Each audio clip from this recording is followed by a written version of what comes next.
வணக்கம், நான் உங்கள் ஆஷா பேசுகிறேன். நம்மளோட ஹேபிட்ஸில் பழக்கவழக்கங்களில் சில விஷயங்கள் மாற்றிக்கணும் அப்படின்னு நிறைய பேர்கிட்ட பேசிகிட்டு இருக்கும்போது, ஆமாம் இது ஒரு பதிவாக போடணும்னு எனக்கு ரொம்ப நாள் இந்த ஒரு விஷயம் இருந்துகிட்டே இருந்தது.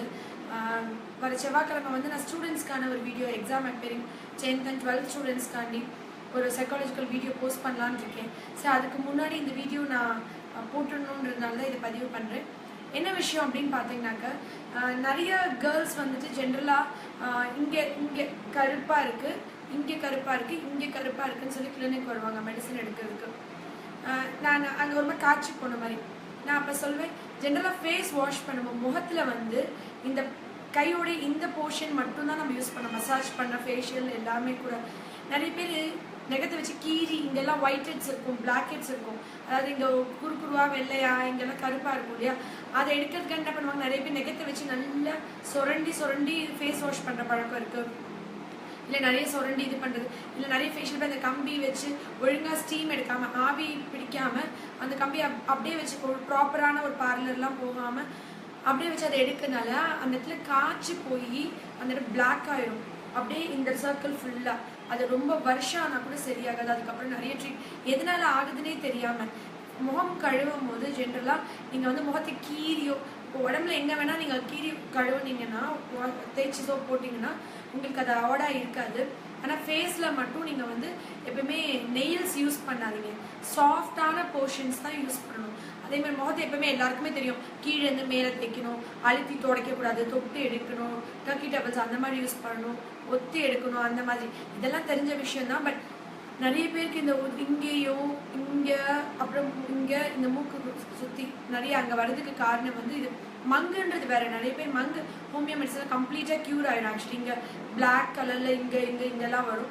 அந்த மங்கு கொஞ்சம் ஏஜிங் ப்ராசஸில் 35 வயசுக்கு மேலே லேடிஸ்க்கு ரொம்ப காமனாக வரும். அது கம்ப்ளீட்டாக ஹோமியோ மெடிசனில் க்யூர் ஆகிடும்.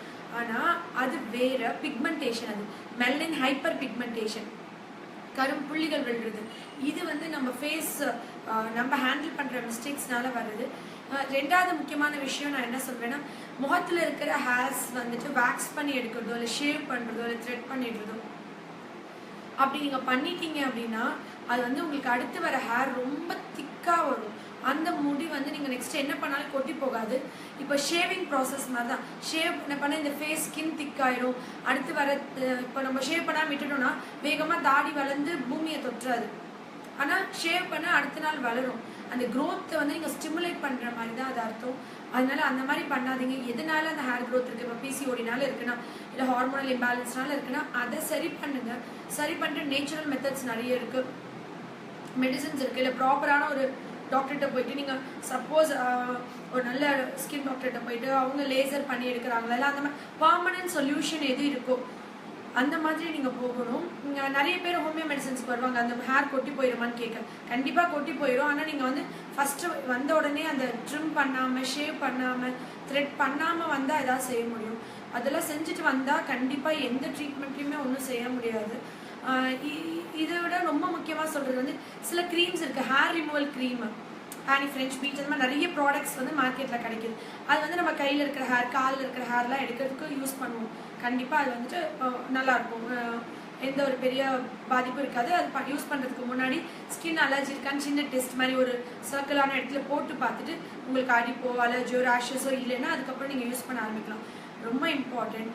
அந்த க்ரீம்ஸை நிறைய பெண்கள் இப்போ நீங்கள் அண்டர் ஆர்ம் ஹேர்ஸ், கையில் இருக்கிற முடி, உங்களோட அக்கல்ல இருக்கிற முடி, உங்கள் காலில் இருக்கிற முடி எடுக்கிறதுக்கு யூஸ் பண்ணலாம். ஆனால் அதை உங்களுடைய யூரின் போகிற இடத்துல பிறப்புறுப்பில் இருக்கிற ஹேர்ஸையோ இல்லை மீச முடியோ இல்லை தாடி முடியோ இல்லை ஐப்ரோஸில் இருக்கிற ஹேர்ஸோ இந்த மாதிரி எடுக்கிறதுக்கு அது யூஸ் பண்ணக்கூடாது. ஆக்சுவலி நீங்கள் எந்த ப்ராடக்ட் வாங்கினாலும் எப்படி எக்ஸ்பைரி டேட் பார்க்குறீங்களோ, எக்ஸ்பைரி டேட் எவ்வளோ முக்கியமோ அதே அளவுக்கு முக்கியம் அந்த ப்ராடக்ட்ஸில் என்னென்ன ப்ரிகாஷன்ஸ் போட்டிருக்காங்க. அதுலேயே don't use under genital area, it is not recommended for your genitalia. அதாவது உங்களுடைய பிறப்புறுப்புலையோ இல்லை உங்களுடைய யூரின் போகிற போர்ஷன்ஸ்லையோ இந்த க்ரீம் யூஸ் பண்ணுறது உகந்தது அல்லன்னு அந்த க்ரீம்ஸ்லேயே போட்டிருப்பாங்க. அதை படித்து பார்க்காம யூஸ் பண்ணிடுறாங்க. ஏன் இதை சொல்கிறேன்னா, நான் ஜென்ரலாக எல்லா பேஷண்ட்ஸ் வரும்போது அந்த ஹைஜீனிக் மெஷர்ஸ் எப்படி உங்களை சுகாதாரமாக வச்சுக்கணும், இந்த ஏஜ் பண்ணுற வயசில் பிள்ளைங்களெல்லாம் கவுன்சிலிங் கூட்டிகிட்டு வருவாங்க. அப்போ நிறைய பேர் நான் சொல்லுவேன், எப்பயுமே ட்ரிம் பண்ணுங்க. நீங்கள் எந்த இதுவுமே நீங்கள் ஷேவிங் ப்ராசஸோ த்ரெட்டிங் அந்த மாதிரி பண்ணும்போது அடுத்து வர ஹேர் திக்காயிரும், ஸ்கின்னும் ரொம்ப திக்காயிரும். அது நல்லதில்லை. எப்பயுமே இந்த மாதிரி நீங்கள் கிளென்லினஸ் ஃபாலோ பண்ணணும்னு சொல்லி கொடுக்குறது வழக்கம் ஒன்று. இப்போ நான் டீச் பண்ணும்போது நல்ல எஜுகேட்டட் பீப்புள்ஸ் 35-40 வயசு லேடிஸ்லாம் வந்துட்டு அதுதான் யூஸ் பண்ணுவேன் அப்படின்னு சொல்லுவோம். பயங்கர ஷாக்கிங்காக இருக்கும். ஏன் மேம் அது யூஸ் பண்ணக்கூடாது, நீங்கள் அந்த க்ரீம்லேயே எழுதியிருக்குமே, பாக்ஸ் மேலே it's not to be used under general ஏரியான்னு எழுதியிருக்குமே, இதை படிக்க மாட்டேங்கன்னா 130 பேர் நான் கேட்டப்போ 30 பேர் வந்துட்டு நாங்கள் இந்த க்ரீம்ஸ் யூஸ் பண்ணிடுவோன்றவாங்க. அது நீங்கள் வந்து கையில் இப்போ இங்கெல்லாம் நிறைய ஹேர்ஸ் இருக்குல்ல, இது ரிமூவ் பண்ண யூஸ் பண்ணலாம், காலில் யூஸ் பண்ணலாம். ஆனால் ஜென்ரலாக கடவுள் வந்து இந்த ரோமம்ன்றது வந்து இயற்கையான விஷயங்கள், நிறைய ஸ்வெட் கிளாண்ட்ஸ், சீபம் செக்ரேஷன்ஸ் நிறைய, அதுவும் ஒரு உடம்புல இருக்கிற ஒரு டிஸ்சார்ஜ் அவுட்லெட்ஸ் தான். அதெல்லாம் வந்து ரொம்ப பியூட்டின்னு சொல்லிட்டு அதெல்லாம் ரிமூவ் பண்ணுறது வந்து நல்லதே இல்லை. அது எப்பயுமே வேக்ஸ் கூட பண்ணுறது வந்து நிறைய பேருக்கு அது வந்து அலர்ஜி ரேஷஸ் நிறைய வரும். அதெல்லாம் ரெக்கமெண்டட் கிடையாது. ரொம்ப மாடர்னைஸ்டாக இருக்கணும், ரொம்ப பயங்கர பியூட்டிஃபுல்லாக தெரியணுன்றதுக்காண்டி ஹெல்த்துக்கு எடுத்துக்கிற விஷயங்கள் நிறைய செய்யக்கூடாது. அதே மாதிரி ப்ரெக்னென்சியில் ஐப்ரோஸ் ட்ரிம் பண்ணுறதும் கண்டிப்பாக செய்யக்கூடாது. அதெல்லாம் வந்துட்டு அவாய்ட் பண்ணுன்ற விஷயம் ரொம்ப முக்கியமாக. நான் இன்னொன்று சொல்லுவேன் வந்து லேடிஸ் வந்துட்டு, நான் ஏற்கனவே மொபைல் ஃபோன் ஹசார்ட்ஸை சொல்லும் போதே சொன்னேன், பெண்கள் வந்துட்டு ப்ளவுஸ்குள்ளே வந்து கிராமப்புறங்களில் மொபைல் ஃபோன் வச்சுக்கிறாங்க. நான் மொபைல் ஃபோன் ஹசார்ட் சொன்னேன், ஆனால் நான் வந்துட்டு ரொம்ப முடிஞ்ச வரைக்கும் எந்த என்னோட வீடியோஸ்லையும் நான் டெக்னிக்கல் டேர்ம்ஸோ மெடிக்கல் டேர்ம்ஸோ யூஸ் பண்ண மாட்டேன். ஏன்னா சாதாரண என் அம்மா பார்த்தாலோ இவங்க பார்த்தாலோ புரியணும். அது எதுவும் என்னன்னு அவங்க கிட்ட திருப்பி கால் பண்ணி கிளாரிஃபை பண்ணிக்க கூடாது, அப்படிதான் இருக்கணும்னு நினைச்சேன். அதுதான் நான் எப்பயுமே செஞ்சுட்டு இருக்கேன். ஆனாலும் இந்த ஃபோனை வந்துட்டு எப்பயுமே பாக்கெட், இந்த மொபைல் இதுக்குள்ள வைக்கிறாங்க. காமனஸ்ட் மார்பக புற்றுநோய்க்கு காரணம் பர்ஸ்ல மொபைல் வச்சு இங்க உள்ள பிளவுஸ்குள்ள வைக்கிறது. நம்ம காசு வைக்கிற பழக்கம் மாதிரி இது வந்து வந்துடக்கூடாது. இது ரொட்டீனா இருக்கு. லேண்ட்லைன் ஃபோன்ஸ் அழிஞ்சிட்டே வருது. லேண்ட்லைன் ஃபோன்ல எந்த ரேடியேஷன் கிடையாது, எந்த பயங்கர உடம்புக்கு கெடுதல் கிடையாது, அது எதுவும் ரொம்ப தூக்கம் இல்லாமல் போகாது. லேண்ட்லைன் அதுவும் பிஎஸ்என்எல்ல வந்து நைட் ஃபுல்லாக ஃப்ரீ, சண்டே ஃபுல்லாக ஃப்ரீ, நைட் 9 மணிலேருந்து காலை 7 மணி வரைக்கும் ஃப்ரீ. நிறைய ஆஃபர்ஸ் இருக்குது அதில் கூட. அப்போ நம்ம அனாவசியமாக உட்காந்து மணிக்கணக்காக காமனான பிளேஸில் இருப்போம் லேண்ட்லைன் ஃபோன். நம்ம அப்போ ரொம்ப நேரம் பேச மாட்டோம், ஆப்வியஸாக மேட்டர் மட்டும் பேசிட்டு இருப்போம். அதனால அதை ப்ரிஃபர் பண்ணுறது தான் நல்லது. குழந்தைங்களுக்கும் கூட ஃபோன் இருக்குது, எங்கே போனாலும் கேரி பண்ணிட்டு போகிறோன்னா நம்ம போகிற இடத்துல ஆக்குப்பே ஆகாமல் 24/7 அதையே வச்சுட்டு இருக்கோம். அதையும் அவாய்ட் பண்ணணும் தான். அடுத்து வந்து ரொம்ப இம்பார்ட்டண்ட்டாக நான் சொல்கிறது வந்து ஆம்பளை பசங்களுக்கு எப்படி வந்து நைட்டில் வந்து அந்த ஆண் மலட்டுத்தன்மை பற்றி பேசும்போது நைட்டில் வந்து அவங்க பேண்டஸ் ரிமூவ் பண்ணிட்டு படுக்கணும், ரொம்ப டைட்டான ஜெட்டி போடக்கூடாது, ஜீன்ஸ் பேண்ட் போடக்கூடாது, 2 நேரம் குளிக்கணும், அந்த மாதிரிலாம் சொல்லிக் கொடுக்கணும். அதே மாதிரி பெண் குழந்தைங்களுக்கு நான் ஒரு முக்கியமான விஷயம் சொல்லிக் கொடுக்குறேன். பெண் குழந்தைங்க வந்து நைட்டில் வந்துட்டு ரொம்ப டைட்டான பிரேசியஸ் போட்டு தூங்கக்கூடாது. ஆக்சுவலி அது வந்து அதுவும் ஒரு மார்பக கட்டிகள், புற்றுநோய்கள் அந்த மாதிரி வர்றதுக்கான நிறைய விஷயங்கள் இருக்குது. இது வந்து என்னன்னா சொல்லிக் கொடுக்காம விட்டுடுறாங்களோன்றதுக்காண்டி தான் இதை பதிவு பண்ணுறேன்.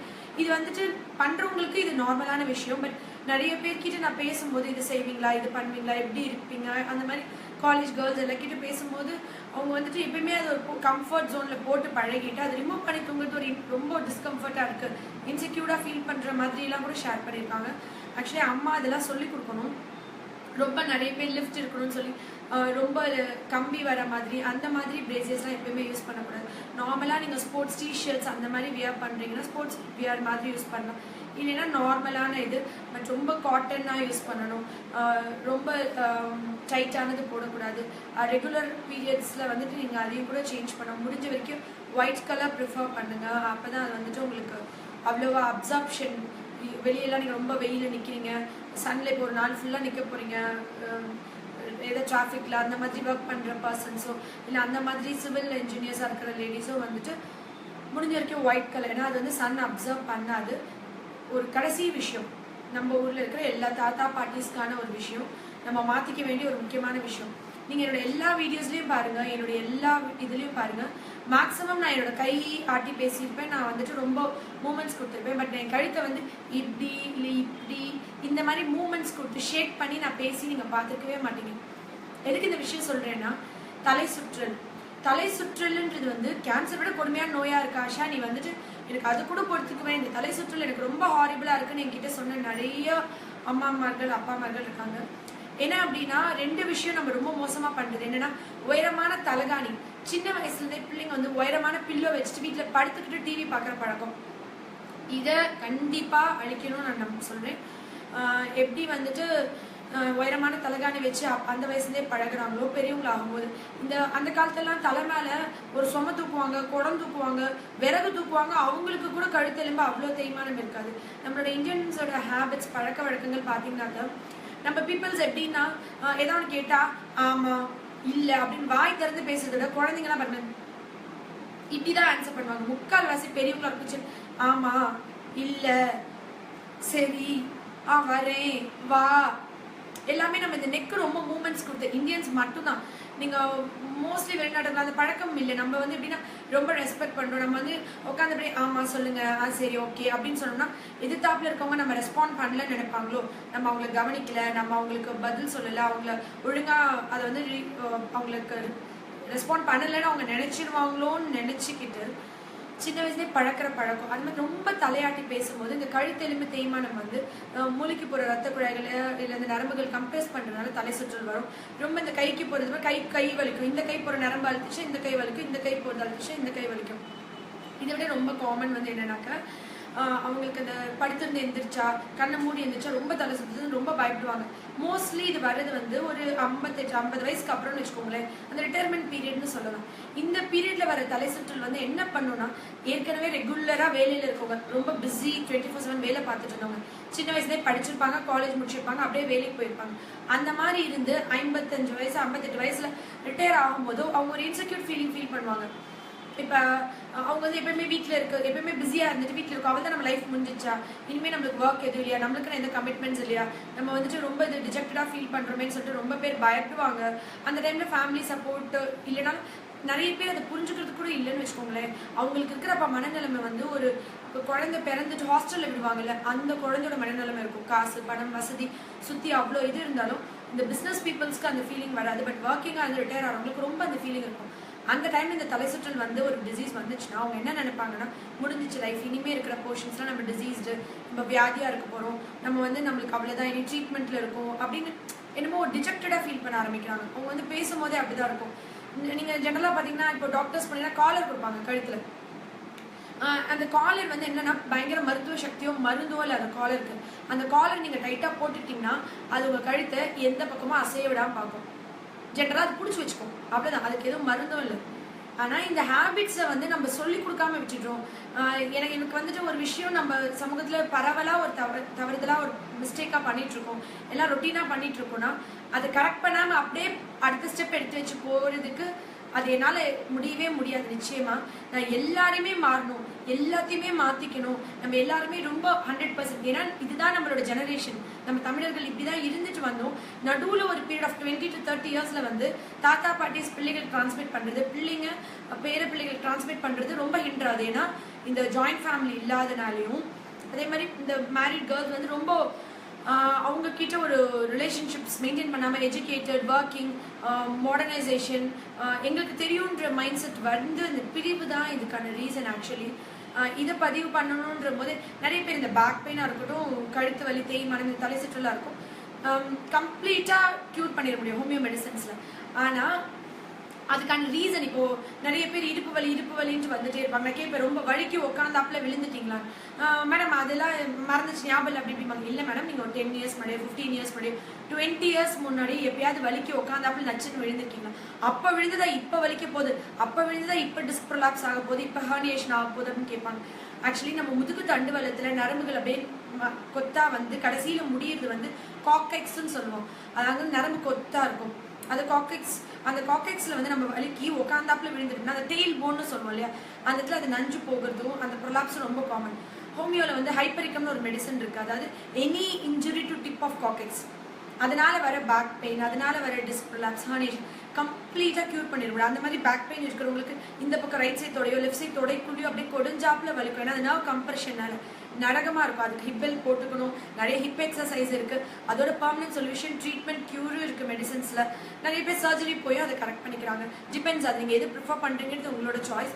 பட் இந்த ஹேபிட்ஸ் எப்போ மாறணும், ஹார்ட் சர்ஃபேஸில் ரொம்ப மெத்த மேலே அந்த மாதிரி படுக்காமல் ஹார்ட் சர்ஃபேஸில் படுக்கணும். நான் கண்டிப்பாக தனியாக அந்த இடுப்புக்கோ கழுத்துக்கோ இதுக்கெல்லாம் தனித்தனி மெடிக்கல் வீடியோஸ் போடும்போது அதை பற்றி நான் உங்களுக்கு டிஸ்கஸ் பண்ணி கிளியராக சொல்லி கொடுக்குறேன். இப்போதைக்கு இந்த ஹேபிட்ஸ் சேஞ்ச் பண்ணணுன்றது தான் என்னுடைய விருப்பம். பாயில் படுக்கிற பழக்கம் மாறிடுச்சு, கீழே உட்காந்துருக்கிற பழக்கம் மாறிடுச்சு. நிறைய பேர் வந்து நான் ஒரு காலேஜ் போயிருந்தப்ப கீழே உட்கார்ந்து இருந்தப்ப கூட நிறைய பேர் ஐயோ என்ன இவ்வளோ கொடுமை, ஏதோ பயங்கரமா அந்த பிள்ளைகளை கொடுமைப்படுத்துற மாதிரி பேசினாங்க. இப்போ வரைக்கும் நான் வீட்டில் கீழே தரையில உட்காந்து தான் சாப்பிடுவேன். சம்மணம் போட்டு கீழே உட்காந்து சாப்பிட்றது தான் நல்லது. குத்த வச்சு லெட்டின்ல போறது போறது தான் ரொம்ப நல்லது. இந்தியன் டாய்லெட்ல நிறைய பேர் வெஸ்டர்ன் டாய்லெட் போறாங்க. இந்த மாதிரி நல்ல விஷயங்கள்லாம் இதெல்லாம் வந்து பிரஸ்டீஜும், என் வயிற்றுக்கு சாப்பிட்ற அரிசியை மஞ்சப்பையில வாங்கின்னு போறது பிரஸ்டீஜ்னு சொல்லிட்டு நிறைய பேர் வந்துட்டு ஷாப்பிங் போறது அம்மா கூட அப்பா கூட அப்படியே சொல்லுவாங்க. என் அப்பெல்லாம் மூட்டையை தலைமையில தூக்கிட்டு வருவாங்க. எங்க அம்மா சொல்லுவாங்க ஐயோ அசிங்கமா இருக்கு, ஏன் இப்படி மானத்தை வாங்குறீங்க, தலைமையில போய் மூட்டையை தூக்கிட்டு, நம்ம வயிற்றுக்கு சாப்பிட்ற அரிசியை வந்து தலைமையில தூக்கிட்டு வருது பிரஸ்டீஜா அப்படின்னு சொல்லி என் அப்பா வந்து எனக்கு நான் 7th படிக்கும் போது இதை சொல்லி கொடுத்தாங்க. இந்த விஷயம் தான் எதுல ஸ்டேட்டஸ் பாக்குறது, எதுல ஆட்டிடியூட் கீப் அப் பண்றதுன்றது ஒரு லிமிட் இருக்கு. கடைசியா நான் ஒரு விஷயம் சொல்லி முடிச்சிடுறேன்.